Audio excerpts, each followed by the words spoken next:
Welcome to the Midlife Maverick podcast. I'm your host, Stretch Trainer. Today, I'm joined once again by good mate and fellow coach Caspar. In this episode, we're diving deep into the framework we've been building behind the scenes all year, the Warrior to King journey. This isn't theory.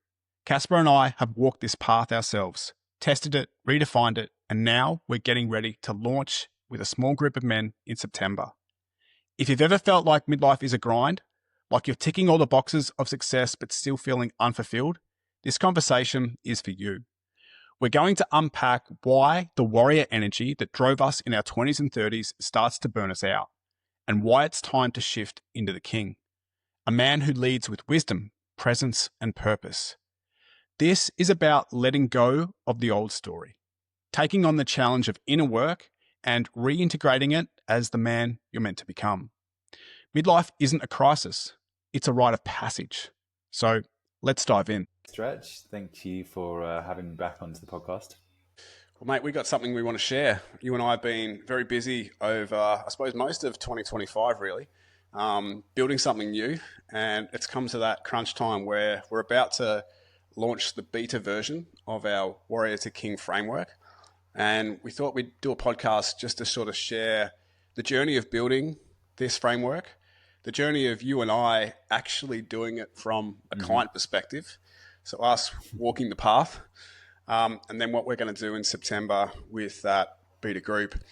So to kick it off, Cass, I was just going to ask you, why do you think men in midlife get to this point where, I want to say energy shifts, but I also want to say we get to this point and it's midlife where we start to feel something is off? Yeah, I think it's been a question and, a feeling. And when I say question, it's as men reach this kind of crossroads, we could call it, in midlife, the question arises, questioning of our path potentially and where we're at and looking towards the future, and a realization that we've hit a midpoint in our life, and there's a number of things that can be going on. Physically, we're kind of slowing down a little bit. We're coming down the other end of that bell curve in terms of our physical capabilities. There can be a lot of stress present at this point in our life. Many men have a young family, for example, or they're reaching for the heightened stages of their career potential, and there's pressures as well with aging parents, and there's a lot of pressures on men at this stage of their lives, and that can really mount up and can be quite a lot to carry. And something that I've spoken about a lot in the past conversations on this podcast and with you in our conversations offline, well, off podcast, but still online, has been this idea of the values that we received as men, growing up, from boyhood into like adolescence into early manhood, we could say. The values that have been placed in front of us by society, by our by our parents, by our peers, and we pick those values up and we run with them. And what I find is, as a life coach and working with a lot of men at around this period of their lives, midlife, is that often these values that we pursue aren't actually in true alignment with our own internal constellation of alignment. And this can often cause quite a lot of friction. And I feel that, there's a saying, it says, well, you climb the top of the ladder and realize it's propped up against the wrong wall. And this can actually hit home quite heavily for men at this period of their life. They've done the thing. They've got the house, they've got the car, they've got the job title, and expecting to feel this kind of euphoria having completed this, this preset path. and actually coming to realize that they don't have the fulfillment that they thought they might receive or feel, at the early stages of their career path when they're at this stage, and that can be, quite disorientating, and can leave people feeling a little bit, lost maybe, and start to question their path and their path forward. Like, do I want to continue investing my time, effort, and energy in this direction when the results that it's yielding aren't favorable? Yeah, beautiful. Well said, man. There was a lot of great points that you covered in there. I put you on the spot with that question. I didn't say I was going to ask you that one. So you did well. You covered a lot of points. And I think you're right. There's sort of this path laid out for us by society as boys, stepping into manhood. It's get your car license. It might be go to university, or it might be get a trade, but it's get a job and it's build a career. Get a girl, get married, buy the car, buy the house, get the dog, have the kids, whatever it is. And we follow that all the way through. And it feels right because we're ticking boxes, achievement. I'm ticking off that box. I'm obviously progressing. I'm moving forward. And I think we don't really stop to question that, because that warrior energy inside of us tells us to push, tells us to strive, tells us to want more, tells us to step into every battle and try to win every battle, whether that's in the gym, in the office, with your mates, wherever it is. And we're just constantly striving. And then we get to this midpoint, like you sort of say, it's this bell curve. We get up to that midpoint in life, and where's the path gone? Where's the plan gone? We've ticked all those boxes, and what is next? And I think we can sort of sit there and sort of think, well, what's going to happen in this next chapter of my life? Do I keep striving? Do I keep pushing? Which often leads to burnout and unfulfillment. Or do I learn to lead in a different way? And do I step back and start to, uncover, well, what are my new values? What are these visions for the future? What are the strengths? What are the lessons? What are the beliefs that I've created over the years that has got me here? Are they still serving me? And if not, well, what's the new path that I want to take? And I think for all of us, that path can be very different depending on who we are, where we live, what circumstances are going on in our lives. But if we don't stop to ask those questions, I think that warrior energy can start to take over, and potentially leave us in an unfulfilled life. So it's about really connecting with that purpose. And I suppose we hear midlife is a crisis, but I just think it's a turning point, a realization, a change in energy, and an opportunity for us to keep growing. When you say that bell curve, I don't think it's sort of like we're on the downward run. I think there's still a lot of potential for growth, but maybe the way that we've measured success in the past isn't the way we need to measure success as we move into that sort of next chapter. Yeah, I agree, totally, Stretch. And I think, when I mention the bell curve, I mean physically, physiological bell curve. We do start to slow down. Our metabolism, shifts and slows down naturally. There are many, changes. This is more your territory than mine.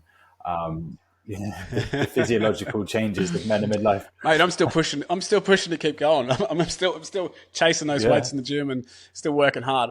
I think, obviously things are going to change metabolically. Things are going to change hormonally. And it's up to us to slow down that process. Like, aging is going to happen, but I think there's a lot we can be doing around our health and fitness and well-being that can sustain us for longer. So maybe that drop off of the bell curve isn't as sharp.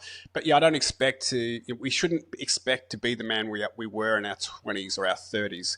And if we're trying to chase the same results as that man was getting, we're probably barking up the wrong tree in that sense. And it's accepting that in a way, but it's not accepting that in a way of like we're failing, because that guy in his 25, when he was 25 or in your 30s, like whatever it is, he doesn't have the wisdom that you have, and he doesn't have the knowledge you have. And you've learned that over the years. So you've got that to your advantage, and being able to take that knowledge and that wisdom into the next chapter can set you up to achieve success in a different way, a different measure, but only if you're willing to redefine what that success looks like. So like I said, it's not a stop in growth. Like you sort of say, okay, maybe the physical side is going to start to slow down, but there's other areas and aspects of our life which could speed up 100%. and we could start to achieve more. in those parts. Yes. So yeah, I think it's a good point to sort of touch on a little bit, because I think some guys will be like, I'm not ready to slow down. Yeah. Well, this is the thing. Often the biggest leaps forward come from slowing down long enough to understand what's been holding us back. And that really is the Yeah, kind of the 100%, mate. essence of what you and I have created here. It's actually, looking at the results. And when I say results, I mean the kind of like the manifestation of like our actions and the collective Mm, impact of all the choices that we've made in the past. And if what we're receiving and feeling and the kind of the outcomes of those choices aren't where you want them to be, okay, it's time to have a little bit of a pause and start to understand, okay, well, how can I make shifts at this point in my life that are going to be, or that are going to bring forth like the favorable results that I want to receive and I want to experience into my life. And that comes from turning inwards. It comes from inquiry. It comes from questioning. It comes from letting go of potentially the beliefs that we've held for a long time, or examining those beliefs and questioning them for their validity. It comes from a reassessment of our values. It comes from creating a vision of what we want our future to look like. And it also comes very much mm. into an identity shift. And this is something that is a very much kind of unique perspective that Stretch and I are bringing forth in this course, is the idea of shifting from the warrior energy to king energy. And Stretch, it'd be great to hear a little bit more from you about that. Yeah, yeah. I'm excited to talk about that, mate. But I've got one more question before we Okay. dive into this, that I'd like to put on the table for you, because I think a lot of men wait. A lot of men wait until they're burnt out. A lot of men wait or make the excuse, I'll focus on that when I retire, or they wait until there's a health crisis. They have high blood pressure. They have high cholesterol. Maybe they have a stroke, or they wait until their relationships break down and their partner leaves them. But they're waiting until like this point in life where maybe it's like, I've waited until I've hit rock bottom before I turn around and I start to make this change. And what you and I are hoping to do is get men before that. Let's start to think about our life, our health, our well-being, our purpose, our legacy, our career, our fulfillment, our freedom, our lifestyle, all these things before something goes wrong and we hit that rock bottom. So I'm curious, Cass, because you've obviously not hit rock bottom. You've not had a serious health issue or anything like that. But for you, where did this work start? Because obviously you had warrior energy and you were striving. I know that you were a gym owner, and you were building a business and building a successful career. You had all that energy. But what was the point, if you know it, that you actually started to take the foot off the gas and step back and do this inner work? Yeah, it's a good question, Stretch. I think that this actually happened for me, a big breakthrough during COVID. And, it was a time when we were forced to slow down. We were forced to reflect, forced to get still, forced to confront. My personal experience was forced to confront, where I was at. And it wasn't broken. This is the thing. And, I had a great business, had a great lifestyle. I lived in a great place. I traveled extensively. I had time for surfing and hiking and spending time with friends. There was nothing, there was no like rock bottom about it. It's just that I Mm, I understood that there was something kind of off. There was a sense that there was something more, like the next chapter. And I've shared this, with many people, and somebody reflected back to me the other day and said, perhaps you had just completed that goal. That was you had achieved the outcome.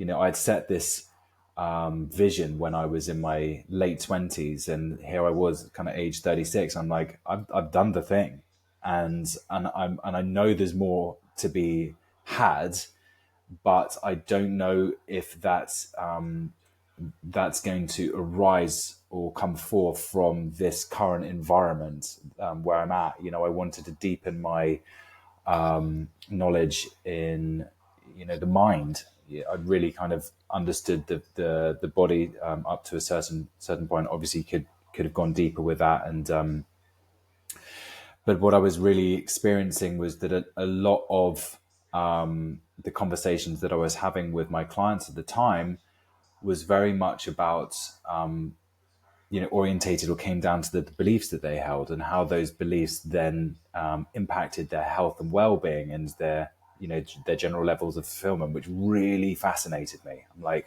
there is so much here that I just like don't know about, and I'm so interested in this topic. So a lot of my own reading and research and study and interest is kind of pointing me in the direction of mindset, beliefs, values. Had done a lot of, started to kind of do a bit of this work myself, and had experienced the powers of life coaching, and thought to myself, do you know what? Like, this is where the next chapter of mine is starting to unfold. It's pursuing this avenue and uncovering here. And I made that leap. I said to myself, it's time to make a shift. And I sold my share of the business, and I left London and just took a bold leap into a new direction. I had a vision of like what I wanted to achieve, but it was kind of loose. And where I'm at now is just it's just above and beyond what I could have hoped for or could have dreamed of, or really it's really beyond that. And yeah, I hope that answers your question, Stretch. I think I've kind of gone on a bit of a tangent. No, it's good, man. I love it. It's it's that leap of faith and having the courage and bravery to do that. I think a lot of us feel stuck. We can start to feel disconnected. We might have achieved that goal of success. We had the job, the money, the paycheck, the gym business, whatever it was, and we're realizing that maybe it's not the be all and end all. And being able to realign with those values to create a new vision and to have the bravery to go after that, is amazing, mate. And I've seen the journey. I've known you for many years now, and it's awesome to see the journey that you're on, mate. And obviously, you and I are going together on this project, and it's been awesome to have you on board. And we've put together something that we're very proud of, and we've done well together because we've held each other accountable, which has been really, really good. So let's step into it a little bit and talk about what we've built. It is the Warrior to King framework, and I think both you and I sort of sat down and agreed that men in midlife are stuck and they are feeling disconnected, and they don't really have the roadmap of the next chapter, where things are going to go. And we didn't want to give them the roadmap. Like, that's not our job. As coaches, we don't want to give them the answers. It's not about us telling you what to eat, how to train, what to do about your career. It's about creating a framework that allows you, the individual, to explore what's going to work for you and your lifestyle. And you're going to build your own roadmap and your own path forward. So that was what we decided we were going to start to create in the first place. And I think a lot of the problems we're hearing from the men that you and I were working with and coaching was around burnout and trying to push through fatigue, around like loss of meaning or not having a clear purpose in life, disconnection from themselves, from their body, from their health, disconnection from their relationships, their partner, their family, their good mates, and just like no real mission in life. So a little bit aimless, a little bit autopilot, not really knowing what they're working towards anymore. Have you got anything you want to add to that, mate? Or am I doing pretty well with what we sort of summarized when we were starting this project? Yeah, I think you've covered a lot of the experiences men are facing, but I feel that as well amongst that, the cause or not cause or the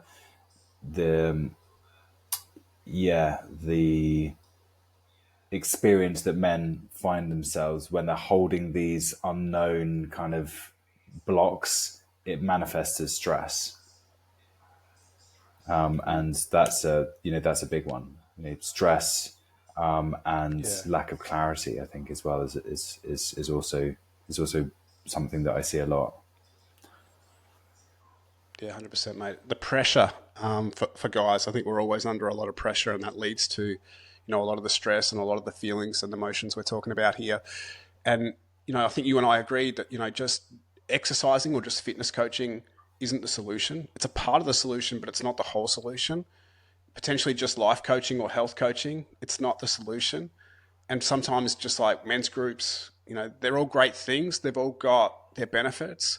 But as individual components, they're probably not enough, especially for men in midlife, to make the changes that they need to move forward and find the joy, the happiness, the purpose, the meaning in life that they're looking for. So you and I had to dig deeper, and I think we agreed the biggest thing, and you've touched on it already, is this like identity shift. It's becoming the man you want to become, not what society tells us we should be, not what our mates tell us to be, not what our parents told us we should do or we should be, maybe not even what our own beliefs are, but really diving deep and doing that inner work to uncover like, well, what is important to me? What matters the most? How am I showing up? And if you were to look at your calendar or look at your schedule and see where you're putting your energy and time, is that the person you want to be? Or fast forward 20 years from now, are you going to regret the 20 years that you've lived because you haven't taken action to live the life you want to live and you've just been on autopilot?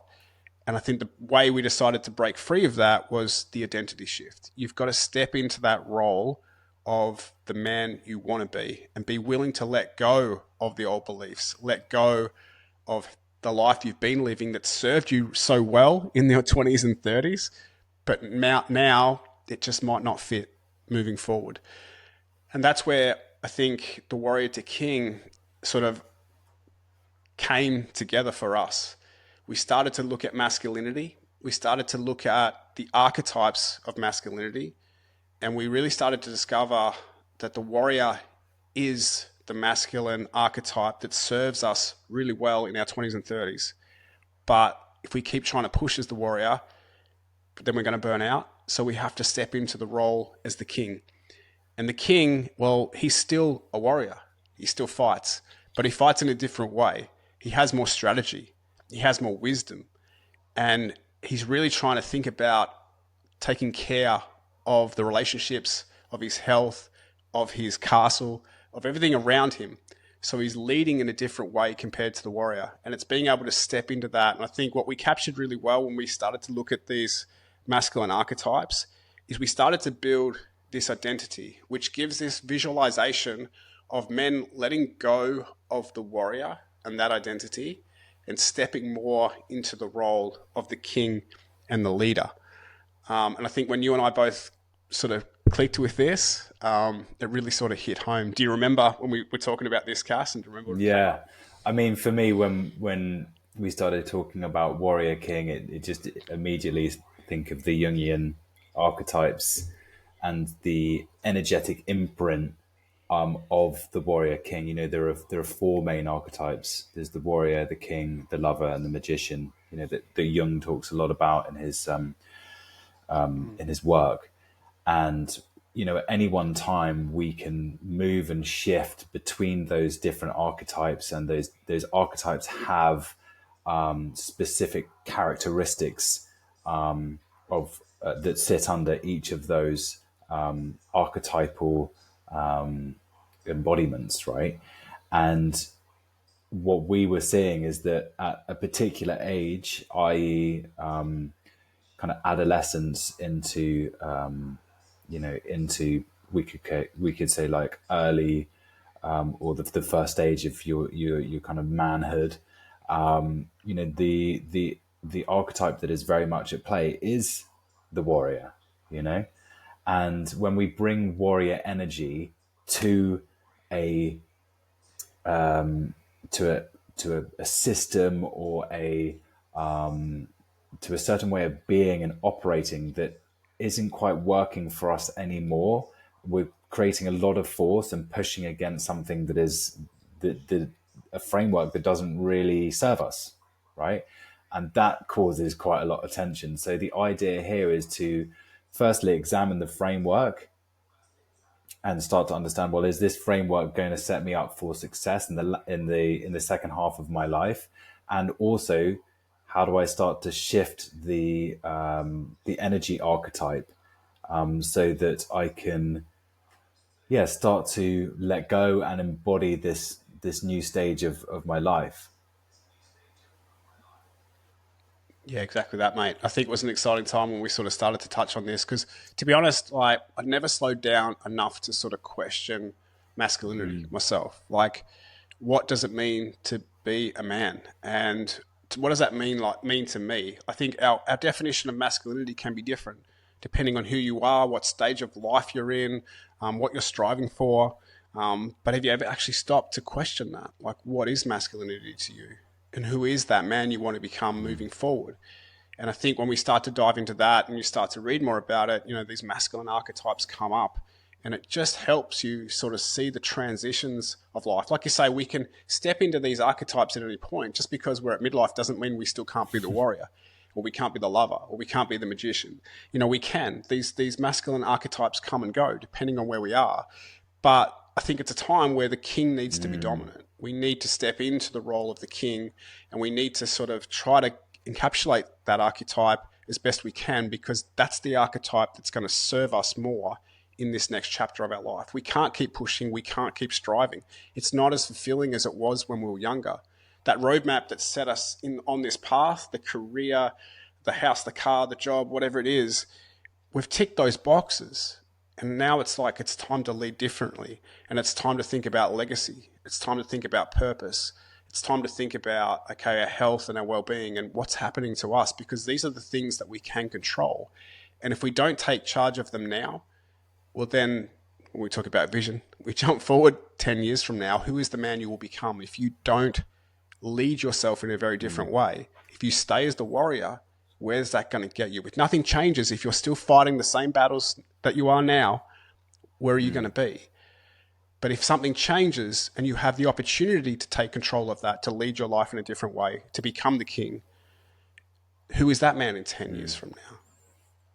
And I think when we sit back and really think about that, it can be a big wake-up call, because we can sometimes feel that the energy and what we've been pushing for has been a little bit wasted, or that we've put so much into this one area of our life, our career maybe, or into our training and into our body and into our health maybe, or whatever it is, into our family. And we've sacrificed or we've let go of other parts of our life that might be important to us. Our relationships, our connections with our mates, our connection with our dad, aging parents, who touched on it before, our fulfillment, our joy, what brings us joy. Are these things we've let go of because we've been so focused on one area? And it can be quite confronting to realize that. But like you sort of said before, it's not a matter of being judgmental or looking at what we've done. It's a matter of recognizing that now so that we can take control of that, or we can shift a gear, pull a different lever, move in a different direction, get another North Star and start to move towards the things that we want to move towards.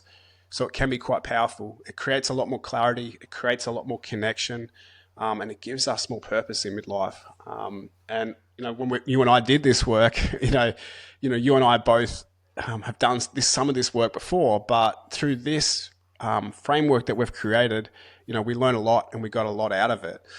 So before we step into that and we talk about the client stuff, I just did want to cover the idea of the rites of passage that also came into this model. And this sort of came up for me is because I've got a good mate, Jordan, who'll probably listen to the podcast, so I'll throw it out. I'll throw him under the boat. He's working with young boys, like 16-year-old. He's a school teacher. He's working with a lot of boys in that sort of age of 16 becoming men, and they're putting them through rites of passage.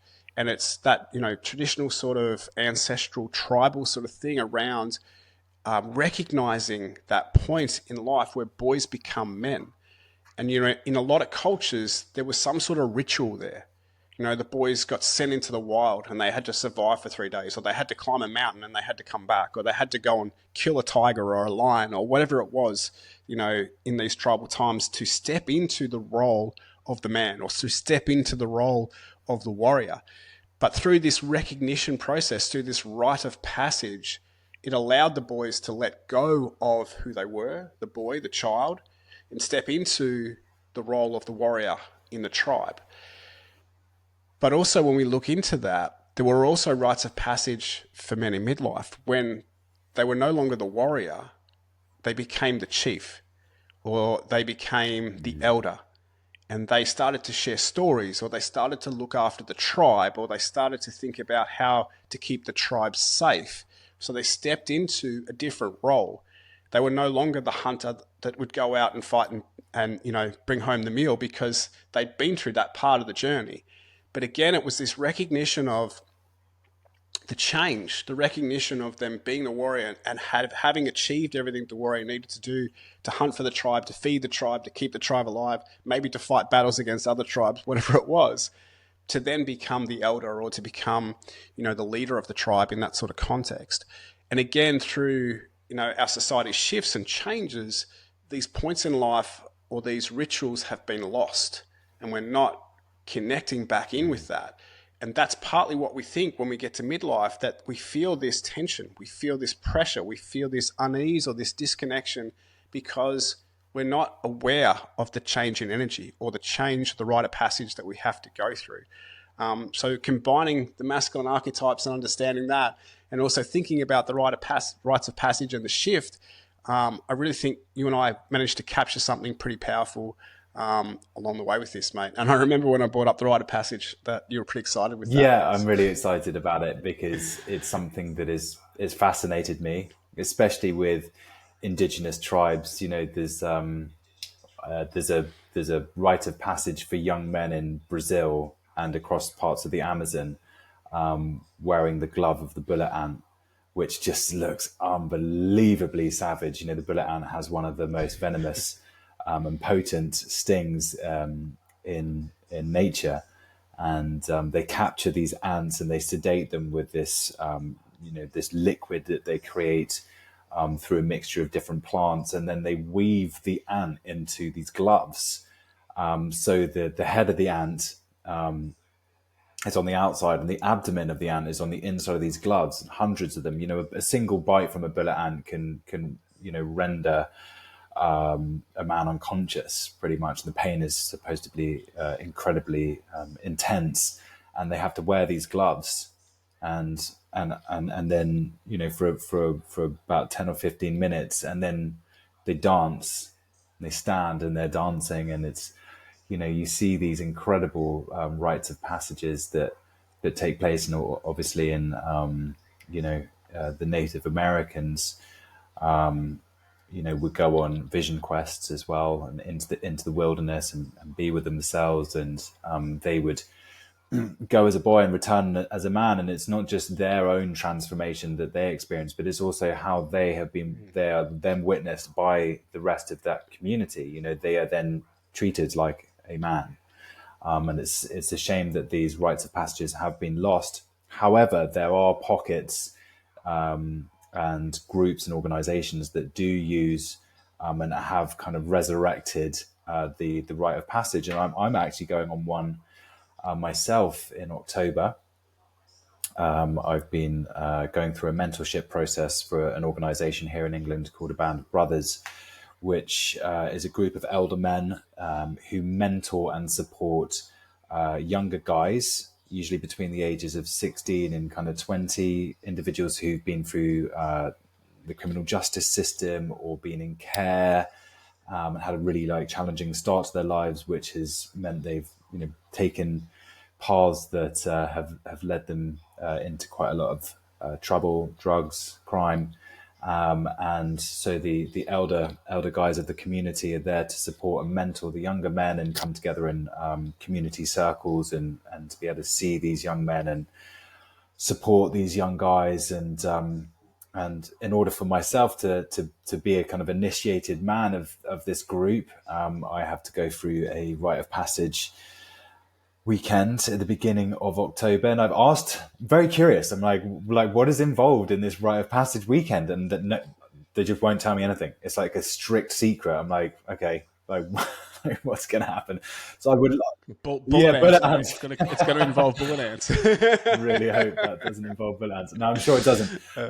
But Yeah, it's I'm really fascinated, and I'd love to share kind of what's going to happen, and even when I do know what's going to happen, I won't be able to share. I'll be sworn to secrecy. So it feels very clandestine, but I'm excited about it. And like the guys who have spoken about the Rite of Passage weekend, the Elder Men, which is obviously in this context of this conversation, probably going taking them from that sort of warrior energy to more of the king, kind of wise mentor.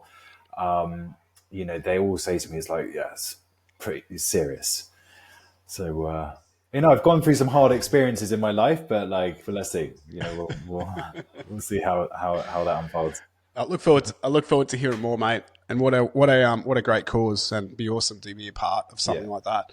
And I mean, that's part of legacy, isn't it? It's stepping into a role that's something bigger than you, and it's being able to have a leadership role in a sense, and being able to help others. So it's such powerful work that's so many organisations and groups are doing, and it's wicked to hear that you're part of that, mate. And one thing which I will just add really quickly, Stretch, on that, and it fits in nicely with this work, and fits in nicely with this inquiry piece that we have set out as part of the course. It's like, who am I becoming?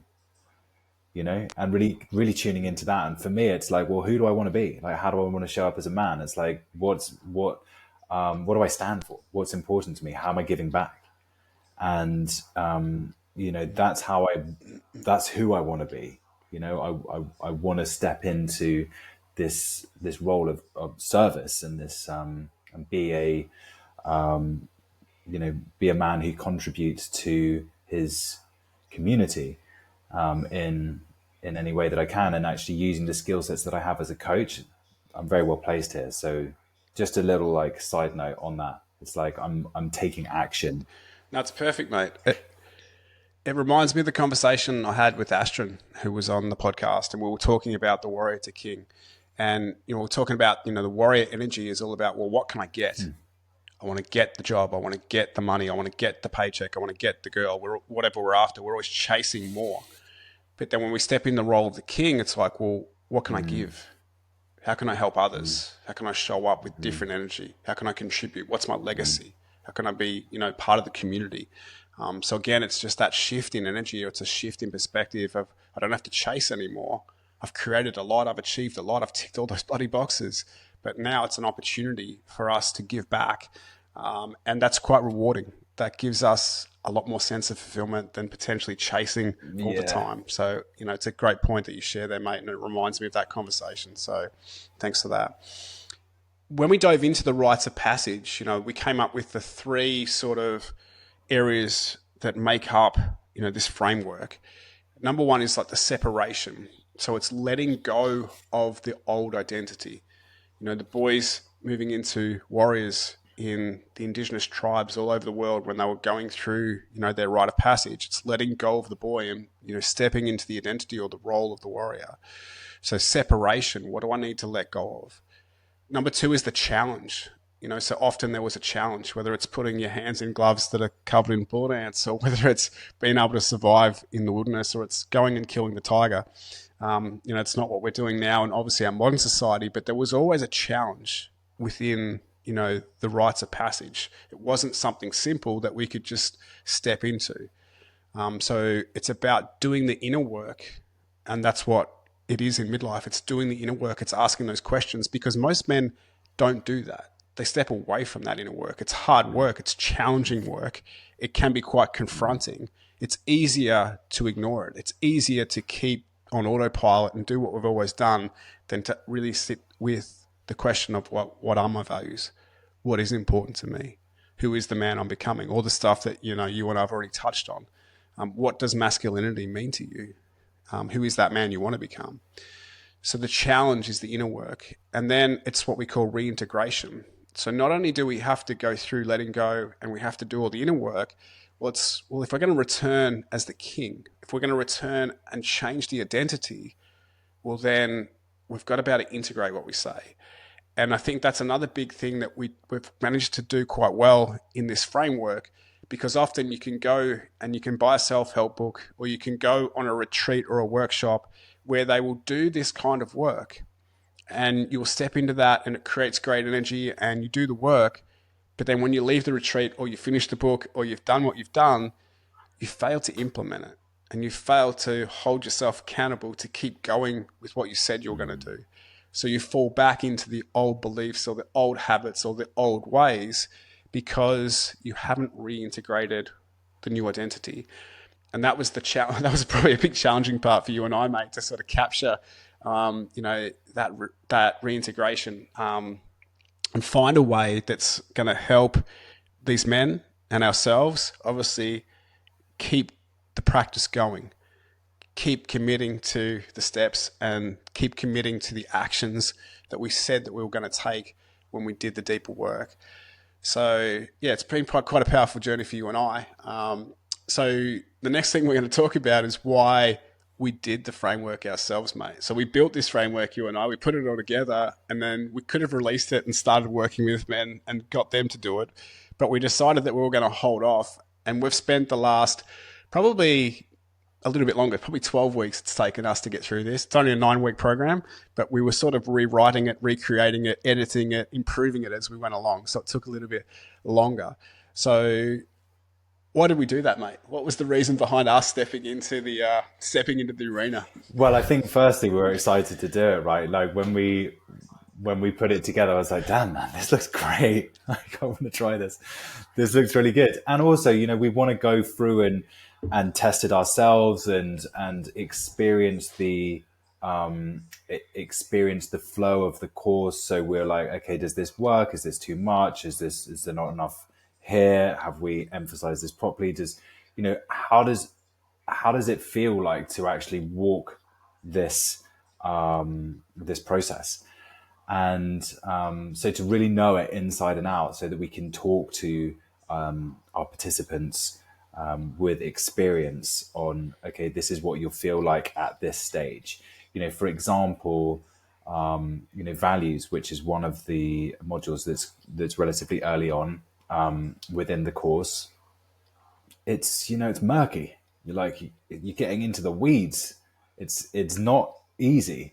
Because you're really forced is a strong word, encouraged to look at your existing playbook and look at your true and uncover your true values by going through a series of questions and prompts and reflections.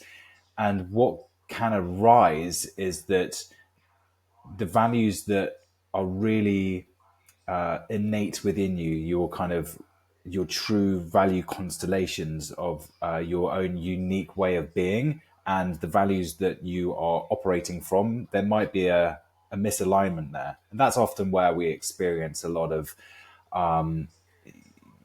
dis-ease, this kind of sense that like something's not quite right, but I don't know why. It's often because we're living in a way that is removed from our true internal value constellations. And what I mean by that, could be like you find that a value of yours is spending time in nature and feeling grounded and connected and being around people that make you feel grounded and connected. But how you're living your day-to-day, week-to-week, month-to-month doesn't include this value. For example, you might be around people that make you feel dysregulated, or you might not be placing your time and energy into putting yourself in environments that make you feel relaxed. And you start to kind of notice that there's a little bit of a disconnect there. And I mean, look, I'm talking from my own experience. Like that was one of the realizations that I had when I was living in London. As shared earlier, I had the gym, lived in a beautiful home, did all the like fun things. I had a great life, really good. I achieved the dream, but there was something missing. And I went through a values process, and I was like, holy fuck, like what is really important to me? Like I'm not quite there. Like there's some change that needs to happen for me to get into alignment with what I've found. And that is challenging because it means it's straight in your face. You're like, here it is. this is where you need to go. And you can make one of two choices: stay the same and continue experiencing that level of like dis-ease, or make changes that may mean that you're going to have to, maybe not extreme as I did, where I literally burned the whole thing down. It's like, right, I'm just out, just moving away, but making changes that bring you into alignment with what you've uncovered. Those can be small changes. They can also be big changes. So yeah, sorry, I've kind of like gone off on a little bit of a tangent there, but No, it's good, mate. yeah, it's really important to do. And look, Stretch, I've got so much, from doing this work in the past. I love it. It can be challenging, but it yields such powerful results.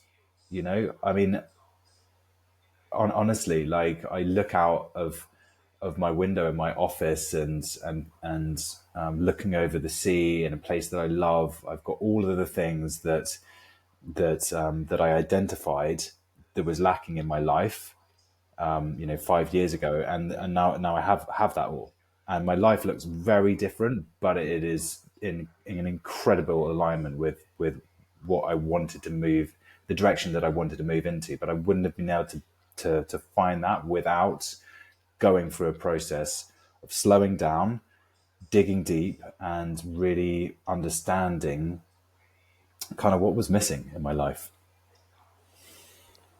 Yeah. I like what you said there about the life you had. There was nothing wrong with the life you had. The life you had was great. And if you didn't stop to ask these questions, you could have probably kept going with that life. But at some point, maybe it wouldn't have turned into great. It would have turned into Groundhog Day, or that just rinse and repeat sort of thing. But because you asked those questions and you stepped back and you had the courage to change your life and move towards the things you wanted to achieve, that's got you to where you are today. And that wouldn't have happened if you didn't ask those powerful questions and slow down, like you said. So it's a good point to share. And it's funny when you talk about burn it all down, because your story is very similar to my own in that sense. I had the gym in London. I had the business, the dream, what I was striving for many years once I became a personal trainer, to build that gym, to have that community, to rock up at work every day and be making an impact, a positive impact on the people's lives around me. I'd pinch myself in the gym thinking, is this real? Like I loved it. And I worked my balls off in that gym, like turning up every day, being in that community, striving for that. And it caught up with me. That warrior energy of me wanting that gym to succeed burnt me out. And it didn't align anymore. And at the time, I'd never really sat back to do my values. I didn't do my values until I'd sold the gym and moved back to Australia and started doing my health coaching course. But deep down, I was questioning my health, because here I am, a personal trainer and a coach, and I'm preaching health. But my own health was suffering due to overtraining, due to the stress, due to lack of sleep, due to burnout, due to everything that was going on. Living in London, it wasn't aligning with that value of health for me. I'm living in a polluted city, polluted air, polluted water, polluted food, polluted everything, noise pollution, light pollution, everything. What's that doing to my health? And a big part of me burning it all down or selling my shares and moving away from London was like, well, I value my health, and being in this city and doing the job I'm doing, even though it's a dream, even though life is great, it isn't aligned with what I want in my life. Whereas moving back to Australia, living by the beach, having a dog, chilling out, slowing things down, well, that aligned more with the man I wanted to become and the future I wanted to create. It can be, the life is great, but it's also, well, is it aligned? Is it where we want to get to? And I think, you and I stepped into this work because it's work we love to do, but also, as you said, we wanted to walk the path before we started to put this on other men. And we wanted to test the path to see, how good is it? Because we've done a lot of this work, and it's good to revisit this work. Just because you do it once doesn't mean that you've finished it, you've ticked the box, it's done. It's always ongoing work. What your values are now, what your beliefs are now, the man you say you want to become in 5 years from now, awesome, that's great. But in 2 years from now, is that vision the same? Are those strengths, are those values the same, or have they shifted? And they're going to shift, just like our goals shift. Things move all the time. We can't predict life. But as we start to take this incredible journey and we learn more and we uncover more, that journey shifts, and we might want to take it in a different direction. But we have to revisit this inner work, and it was an opportunity for you and I to do it, but also for us to fine tune the Warrior to King framework, which we did. So off the back of that, mate, you and I did the work. So I'm going to ask you some questions first about the work. Which module do you feel created the biggest breakthrough for you inside the Warrior to King framework? I mean, for me, it's values. It's something that, as you just mentioned, Stretch, can change over time, and it's really important to tune into regularly. When I say regularly, I mean maybe kind of every 6 months, 9 months, 12 months, every year, definitely, and just to really come home to that and just go back through. Okay, where are my values at? And it can be quite a kind of murky experience, and you have to kind of dig pretty deep, through the prompts that are there, and really go through quite a deep inquiry process.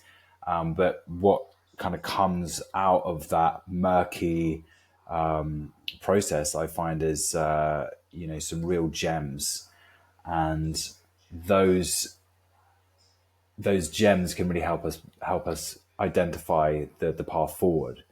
And so it was that, and also the letting go module, whereas identifying where I've been showing up as the warrior, and where I had been like pushing and pushing and pushing, and identifying, how is that archetypal energy been showing up, how it's no longer serving me, or how it's no longer serving me.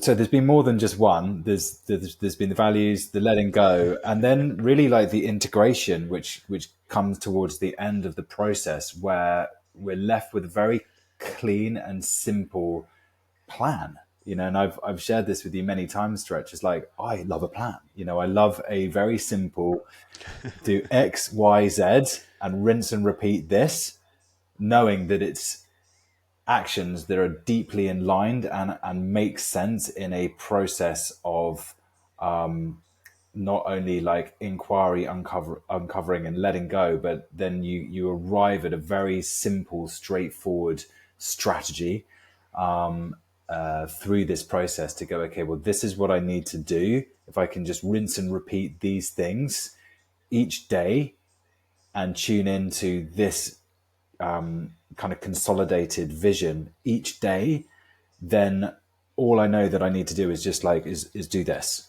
nothing else. And that then I feel gives so much clarity, and it takes away this, for me, I'm talking from my own experience here, it takes away this kind of uncertainty of like, am I putting my energy in the right direction, and drops the noise and drops that kind of that sensation of like decision fatigue. I hope that makes sense. Yeah, I did. And my next question was going to be about resistance and challenges you face, but I'm going to just target that a little bit more after what you've told me and get curious about what you've just said. So you talked about, the values lesson, and you talked about getting into the murky waters and trying to figure out, what your values are. So my first part of this question will be, did something different come up for you this time that hadn't come up before? And if so, what was that? And I'll pause on that. That's the first question I want to ask. Yeah, I mean, just thinking back to that process, again, it was a little while back, and we've done a lot of work since, but I guess something that really stands out for me and, is evident in what I'm choosing to enter into in terms of work within the community is service. It's not surprising, but it's also, being a coach, obviously, being somebody who is dedicated, the past 13 years of my life to helping others transform, either like physically, for the first chunk, but now, mentally, emotionally, and spiritually. Service is something that comes forward, and it's so strong for me. And Yeah, I don't think it was really in, it kind of listed in those earlier values. So yeah. Awesome, man. That's a good one. The second question I wanted to ask off the back of what you said is like you said that the letting go thing was challenging. Like, where was the warrior energy showing up for you? So I'm just curious off the back of that, what do you feel, or what do you remember when we were going through that? When you look back and think, okay, well, shivers, I'm really acting like the warrior in this part of my life, and that's something that I want to change. Yeah, I mean, it definitely shows up within within career for me. It used to show up in my training, but I for yeah, there's just been a kind of education process there around actually like what used to work for me doesn't work for me in midlife, and actually as a result of that, I'm fitter and stronger. Okay, I'm not strong, not as strong as I was, but I'm like I feel like I have a lot more energy, and I feel a lot more.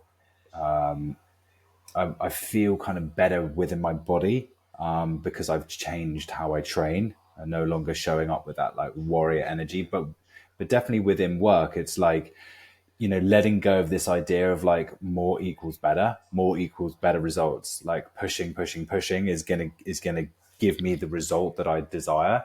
And actually, it's letting go of that and starting to identify, okay, well, what levers are the ones to pull that's going to give me the best result, and then giving myself permission to put my tools down. You know, when these targets or daily non-negotiables have been achieved, and then understand that for me personally, it's like this the slowing down is part of the work, is part of me, you know, becoming the you know the coach that I want to become, that I am becoming, the who I already am, but like it's my desire for like for progress, and letting go of the idea that progress only happens through pressure, which is just not true. Progress happens through a balance of pressure and ease. And, you know, the same can be said for an athlete. You know, when an elite athlete is going through a training program, it's just not all training and pressure. Actually, the biggest part of the athlete's program is rest. That's what gives them the result. And that was a real like penny drop for me. I'm like, it's something that I've known, but I hadn't really embodied, because there's this kind of this force coming from within me. It's like, I've got to like force my way through this. I've got to like, you know, be at my desk from 9 a.m. until, you know, 6 p.m. I've got to be like writing. I've got to be making contacts. I've got to be, you know, obviously on like client calls. I've got to be doing all these different projects and just firing on all cylinders all the time to like to push the dial, and actually just kind of letting go of that. And that's also, it's also been a process of unlearning, because that is very much instilled in us, in our like collective way of being, of what it takes to be successful. It's like it's a collective belief that burns people out, and it's just not correct. I mean, look, like go and pick up the Creative Act by Rick Rubin. You know, I've got it over here, and it's like talks a lot about, you know, the art of transformation, the art of creativity. You know, a huge part of that is like this ease operation, kind of king energy, I guess, and really valuing the slower sides. Yeah, awesome, mate. I think so many guys can relate to what you've just said about the grind and the pressure that we put on ourselves. Sometimes the work that we're doing isn't actually productive work. We're just keeping busy and ticking the box that we're busy so we can tell people that we're busy, or we tell ourselves that we're busy. But at the end of the day, it's like, well, there's a whole heap of stuff that we probably don't need to be doing. And if we can clear that slate a little bit, maybe we don't have to work 8 hours a day. We can get our job done in 5, and then we can have more freedom to do other things. So sharing that's very powerful, mate, because I feel so many of us are told that we should be working like this and we should be pushing, and that's what our society tells us. But if we step back and think about our values and what's important to us and how we can shift that energy, we can create more space. Mate, my final question to you around the framework and how your experience of it is like now that you've finished it and you've gone through it all, how does your identity feel different now? I mean, in my body, I'm going to start there. How I feel. This is, because obviously often we can jump to what I think, but like actually how I feel is more relaxed. And I have more trust because I have identified a process. And that process makes sense to me. And I have a plan on how to execute that process, which gives me trust. It takes away the decision fatigue. It also, it gives me a plan on really like, okay, what are the levers that I need to pull, and also just that continual reminder that actually, as we were just talking about, for example, like yesterday afternoon, 3:30, I kind of, okay, I've hit all the things that I need to hit today in terms of like my work and my non-negotiables in that area. It's 3:30. It's a beautiful day outside. I'm gonna go and sit in the garden. I'm like, leave my phone at home. I'm just gonna go sit. I'm just gonna go chill. I'm gonna take my shoes off. I'm gonna put my feet in the ground. Gonna, breathe deeply. Like stare at the trees, stare at the sky, look at the birds fly by, for half an hour. And then I'm going to go and do a couple of chores. It feels good. And if I had done that maybe like last year or even just like 4 months ago, sat in the garden, it wouldn't be sat in the garden and just like look at the trees. It'd be sat in the garden and think about work. Which is like, it's just constant. It's just like this constant, like, that's what I'm talking about in terms of like the pressure. It's like, oh, I need to do this thing, or should I do that? Or like I'm constantly thinking, and it's like the cogs are constantly whirring, and that's fucking exhausting. It's really tiring. Yeah. So that's what feels like has changed, is there's like a sense of ease within my system, which comes from like having gone through a process and arriving at a really clear plan of like execution that feels deeply aligned in the direction of which I want to go in. Simple. Awesome, mate. Presence, not pressure. Yeah, exactly. And I've got a couple of questions for you now, Stretch. So can you tell us like which module for you hit the hardest? Like first up, that's the first question. Yeah, I think for me, similar to what you said, I think it was letting go. Looking at where the warrior was showing up in my life and recognizing that warrior's energy and being able to shift that. That was tough because it is my identity. And I'll share it with you. The warrior is showing up for me in training and in work. That's where the warrior was showing up. And training has been a big part of my identity for a big part of my life, probably since I became a personal trainer back in 2010. And everything was about training for Ironmans, training for marathons, training for CrossFit, training for, handstands and mobility and whatever, chasing goals, chasing, training 5, 6, 7 days a week, like just going crazy with training, because training was my safe place. Training is where I felt like I could achieve. I was making progress. I'm ticking all these boxes, ticking all these goals, feeling good about it. Like training, I feel good in training. And there's nothing wrong with training. We want to feel good in training. We want to be doing this, but at what cost to the other areas of my life? How is training affecting my relationships? How is training affecting my purpose, my mission, everything else going on? And I hadn't really stopped to think about that because training had goals, all this stuff I wanted to do. But then when it was put in front of me and I was looking at my health and I was looking at my fitness and I was looking at what I'm doing, I'm spending so many hours a week training, enjoying it, but it's taking away energy and time from other areas that I also want to work on. And I can probably do a little bit less training and make my training more focused and have more intention around my training and then create more space for other things. So that was a big realization of where the warrior was showing up and something I had to let go of. And for me, it's hard because training is that identity. That's who I am. That's what I love. But being able to look at that and reflect on that allowed me to change my training. And I have. So now I'm doing 4 days a week. And now I'm doing more strength training because when I look at it, my goals are around health and fitness and my goals are around longevity. And if I wanted to go into the science of it and talk more about it, it's all about building muscle and building strength and maintaining that for as long as we possibly can. Yeah, flexibility is important. Yeah, the gymnastic skills are awesome. I love all that sort of stuff. But at the end of the day, when I'm 60 and 70, are they going to serve me? Am I still going to be doing handstands? Am I still going to be doing all that sort of stuff? I could be, but is that actually going to get me to the man I want to become? Strong, capable, have an active lifestyle, have confidence in my body?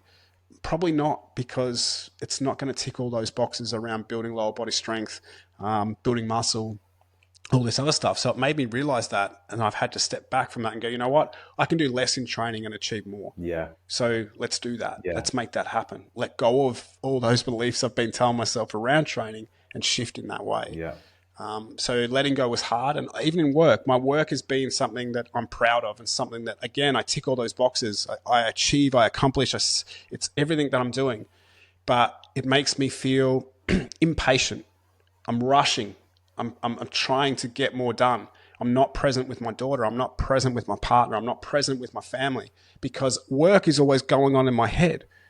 But I need to get clear on that. I need to have intention around work. I need to step back and stop trying to do more, like you said, but actually to do what needs to be done and do, I suppose, the real work and not just be filling my days with tasks that aren't important. It's getting clear on priorities. So I think they're the two big things that were the hardest, letting go. And I think a lot of guys are going to find it tough. It's going to be a slap in the face of like, you've been putting so much time and energy into this part of your life, but it's costing you in other areas of your life.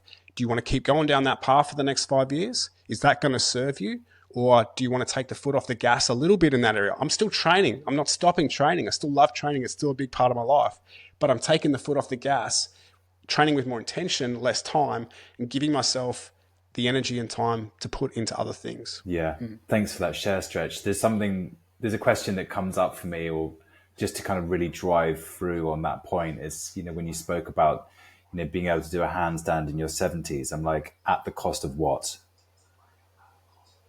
Like, this is what we need to tune into. Exactly. It's like, what is this warrior energy drive and relentless pursuit? Like, what does it cost us? This process will help us really identify that, and that helps us with the shift. I mean, was there anything that surprised you through this process? I suppose stepping into the values again. Like, I've done values work before, but it had been a while since I'd done values work, and to sort of reflect back on that, we've got quite a unique way that we help men find values. It's not a list of values. Pick the values that best resonate with you, because that can often be, well, society tells me that I should value X, Y, and Z, so I'm going to pick that because that's the way it is. It's not how we do it. So I think, we're digging a lot deeper into values, and it's a big process. But as I step through that, for me, for last time I did my values, health was my number one value. It's still up there. It's still in the top 3. I think it was number 3. But the big thing that came up for me was integrity, and it's being honest, integrity and honesty. And it's like, well, is that who I am? Am I leading with integrity? Am I leading with honesty? And it makes sense, because I think sometimes the people around me who I know are dishonest or who are not telling the truth, that they're not the people I align with. And that can cause a little bit of hesitation.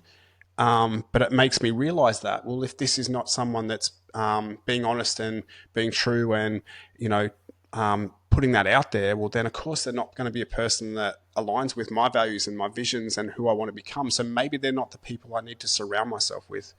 And the people that I do enjoy hanging around with, they are the people that are honest. They are the people that are vulnerable. They are the people that share their truth. They talk about when they're struggling. They have open conversations. They go deeper than just, yeah, I'm all right, mate. Mm-hmm. So I think, having that in my face is just like, wow, who are the people that I can connect with who talk that way? Or who are the people that, align with that integrity value. So again, it's allowed me to sort of shuffle my relationships a little bit and choose who I spend more time with, or, the people I ring, the people I check in with, because they're the people that, I want to be around. They're the people that, give me more confidence, give me more support, allow me to be my true self. So I think that was something that surprised me, because I think our relationships, and you talked about this on our journey through this, Caspar, when we were talking about this, we have all these mates and friendships, and sometimes it feels like we have to maintain these friendships, but things start to shift. And if your mates are still at the pub and they're still drinking and they're still partying, and that doesn't align with your values, well, then are they the people you want to surround yourself with? And until we know our values, well, then that can sometimes feel uncomfortable or awkward, or when we don't really have the tools to explain why. So getting in alignment with that has had an impact on the people I spend time with, or the relationships, which surprised me. Yeah. Beautiful. Thank you for sharing that, Stretch. And just kind of finally, the last question that I have is what changes have you made in your daily life since, not since doing, but like in the process of completing the course? I think the big thing that comes out of it, and you said it, mate, is a plan. Like, we're on autopilot. We're just doing this stuff. Always doing training, doing work, doing social events, doing whatever we're doing. But we don't really have a plan. And when we sat back and we went through this work and we created the values and our strengths and our visions, we didn't stop there. We then broke it down into, well, what actions? What are the steps I need to take now to move myself into becoming that king, into becoming that man I want to become? What is the next 30 days going to look like? How am I going to step into that role? What needs to change? So it's having that plan. And like you say, it's quite simple. We're not making an overly complex plan. We're creating a simple plan that aligns with the values, the visions, everything we did, that challenge, that hard work, that inner work. And then it's just like, it's there in front of us. Fuck, that's the plan. What have I been doing? Why have I been doing all this stuff when it could be this simple? That I just have to focus in on these little things. Yeah. And then we revisit that plan. So every 30 days, we're re-questioning, okay, are those values still there? Are the visions still there? Is this the path that we're on? Are these still current actions that we need to take? Or do we need to slightly change those actions? Or have you implemented these habits and these behaviors, and then are you ready to do more? And it just feels quite manageable. And like I said, it's created more space for you, Caspar. It's created more space for me as well. That ability to know, this is my week, this is how it's structured, this is the tasks I need to do today. This is when I can switch off and stop doing and just start being. And it's been a powerful shift, and it's been very rewarding, and it's also been very fulfilling to go through the work and to see the impact that it's had on both of us, even though we've done a lot of this before.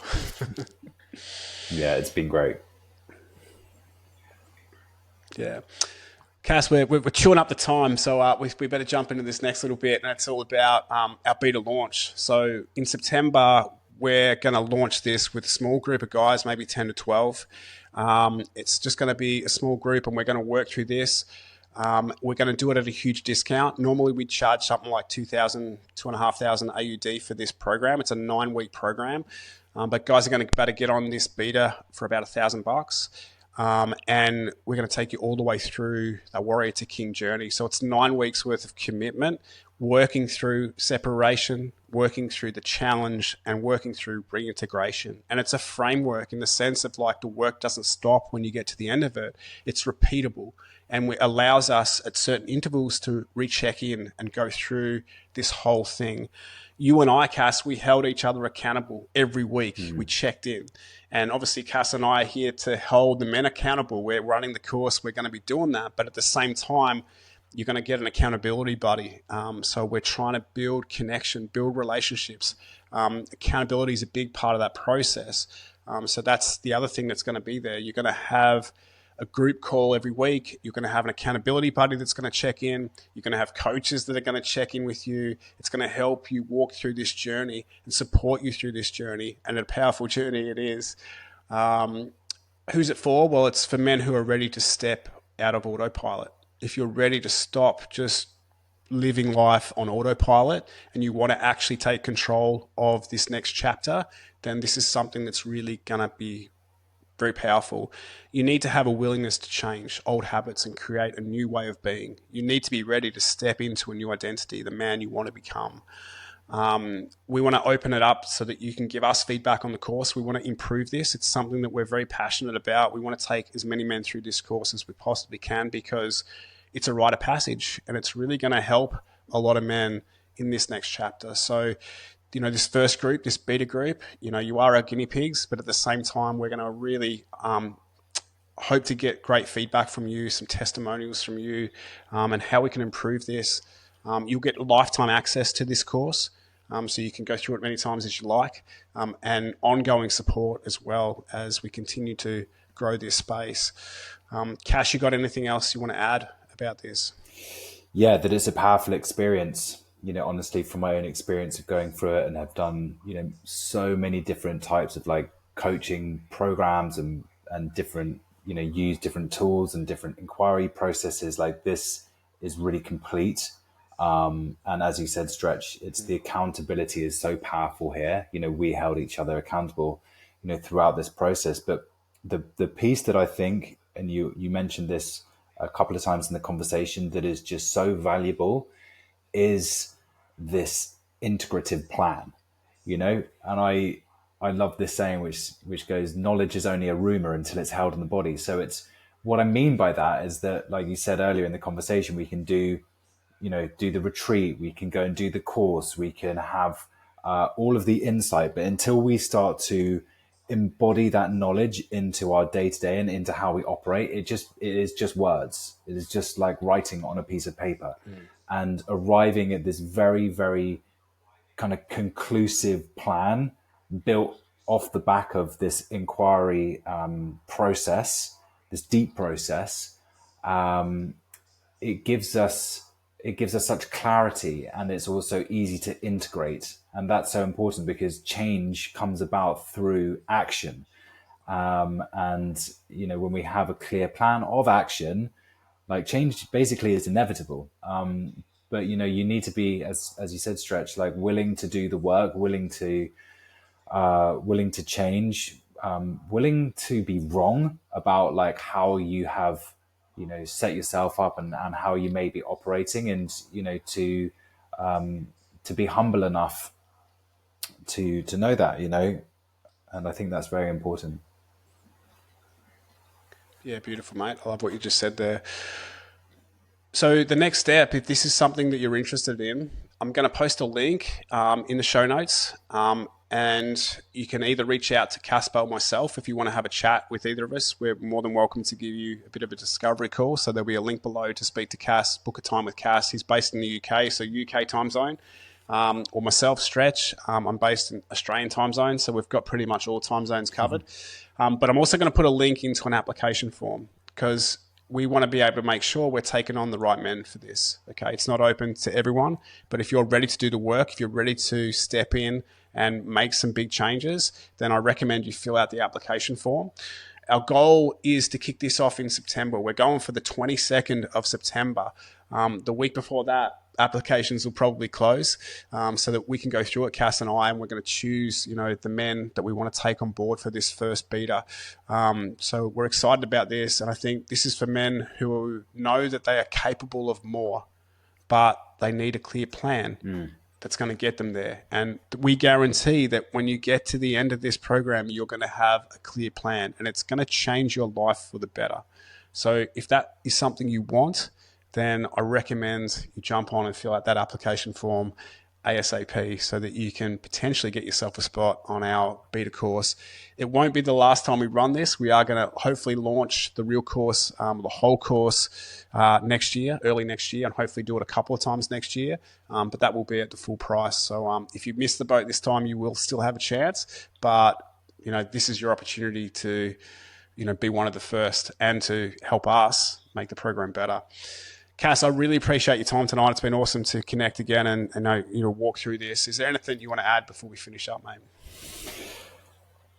If any of this has resonated with you, our listener, I highly recommend reaching out to us. Honestly, like, I would say this with my hand on my heart, like, this is one of the most comprehensive and well thought out programs that I myself have been through, and really excited to launch it. And I know that if you're feeling a little bit like a bit stuck, not sure about kind of clear direction, then this is a really, really great option for you.